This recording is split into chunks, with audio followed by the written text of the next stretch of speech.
তো superposition theorem এর অঙ্ক আগেও পেজে করানো হয়েছে। এখানে একটা অঙ্ক আছে, এটা আমরা পেজে ভিডিও আকারে আগেই করানো আছে। এখন মিড পরীক্ষার স্মরণ করে দেওয়ার জন্য জাস্ট এখন একটা অঙ্ক করাবো। সেটা হলো এই অঙ্কটার মধ্য দিয়ে এখানে 12 ভোল্ট, 4, 8, 6 এবং 10 ভোল্ট আছে। এখন 6 ওহমের মধ্য দিয়ে কারেন্ট নির্ণয় করতে হবে সুপারপজিশনের সাহায্যে।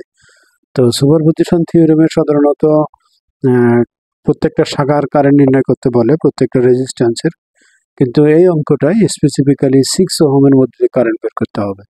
তো কারেন্ট বের করার জন্য প্রথম যে কাজটা সেটা হলো আমরা যে কোনো একটা সোর্স, সুপারপজিশনের নিয়ম হলো যে কোনো একটা সোর্সকে আমরা প্রথমে কনসিডার করব এবং তারপরে বাকি সোর্সটা আমরা শর্ট করে দেব। তো প্রথমে আমরা এখানে 12 ভোল্ট যে সোর্সটা আছে, 12 ভোল্টেজ, সেটা আমরা কনসিডার করব এবং পরে যে আমাদের সোর্সটা আছে সেই সোর্সটাকে আমরা শর্ট করে দিব।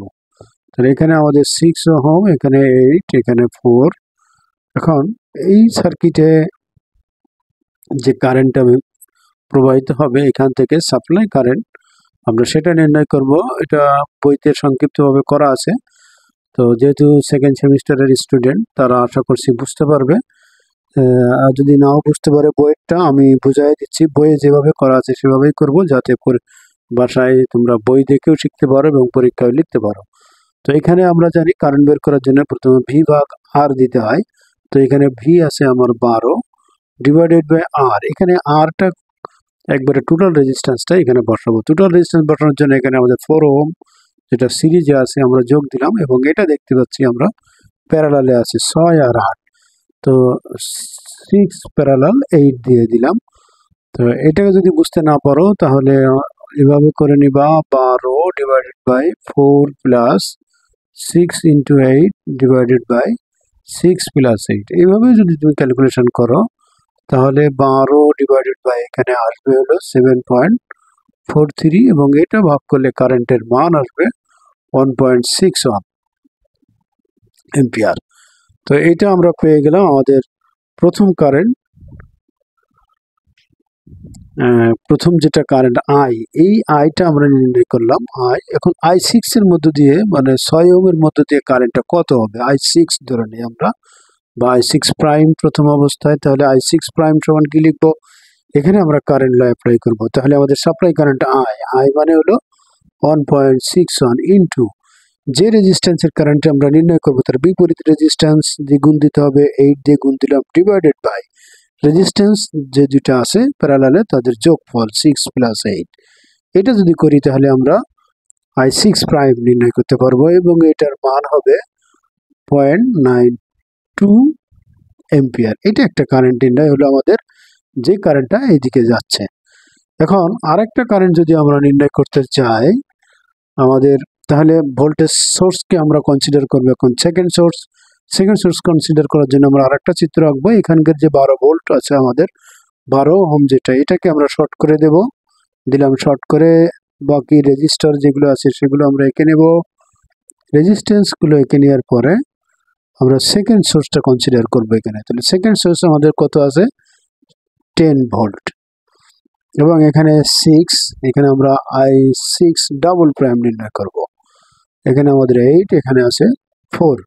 এখন এইখানকার যে কারেন্টটা এদিক দিয়ে আসবে সেটা আমাদের ধরে নিই আমরা আই কারেন্ট। তাহলে আই কারেন্ট সমান এখানে কি হবে, সূত্র ভি ভাগ আর টি মানে এখানে এই দিক দিয়ে কনসিডার করতে হবে। একদিক দিয়ে সিরিজে আছে 6 প্লাস এই 4 এবং 8, এটা কিন্তু প্যারালালে আছে। আমি যেহেতু আগে প্যারালাল করা দেখাইছি এই জন্য এখন আর দেখালাম না। 4 প্যারালাল 8, এটা আমরা যেহেতু আগে দেখাইছি এটা আশা করছি তোমরা পারবে, এই জন্য এটা এখন আর আমি দেখাবো না। এটা যদি আমরা ক্যালকুলেশন করি তাহলে আমরা কত পাবো, এটা পাবো 1.15 এম্পিয়ার। তাহলে এই সার্কিটের আই কারেন্টের মান হলো 1.15। তাহলে I6 প্রাইম এখান থেকে যে কারেন্টটা প্রবাহিত হবে সেই কারেন্টের মান কত হবে সেটা আমাদের নির্ণয় করতে হবে। তো সেটা নির্ণয় করার জন্য আমরা কি করব, এখন এখানে যে কোনো একটা কারেন্ট আমরা নির্ণয় করে নেব। নির্ণয় করার পরে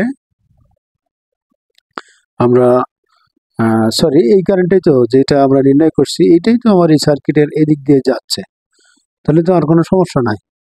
তাহলে এইদিকে একটা কারেন্ট এইদিক দিয়ে যাচ্ছে, হ্যাঁ। এটাই কিন্তু এই I6 প্রাইম হয়ে গেছে আমাদের I6 ডাবল প্রাইম এই কারেন্টটাই, যেহেতু আমাদের 6 ওহম এর কারেন্ট বের করতে হবে, এই একটা সোর্স এবং টোটাল যে কারেন্টটা বের হয়েছে সেটাই এদিক দিয়ে যাবে। তাহলে আমাদের থেভেনিন কারেন্ট যেটা বের করতে হবে I6 এর মধ্য দিয়ে, সেই কারেন্টটা কি হবে, যেহেতু কারেন্ট দুই দিকে যাচ্ছে, তো সেজন্য কি করতে হবে, আমাদেরকে বিয়োগ দিতে হবে। দুই দিকে যাওয়ার কারণে বিয়োগ হবে I1 প্রাইম মাইনাস I2। তো এখানে আমাদের 1.15 আছে এখনকার কারেন্ট এবং আগে ছিল 0.92। এটা যদি আমরা বিয়োগ দেই, আশা করছি তোমরা দেখতে পাচ্ছ না, হ্যাঁ। তাহলে এখন কি হবে, আমরা এটা যদি বিয়োগ দেই তাহলে আমাদের কারেন্ট কত আসছে, 0.23। এটাই কিন্তু আমাদের অ্যান্সার।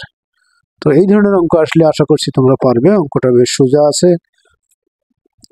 এছাড়া আমি আগে যে অঙ্কটা করাই দিয়েছি সেটাও আমি বর্ণনা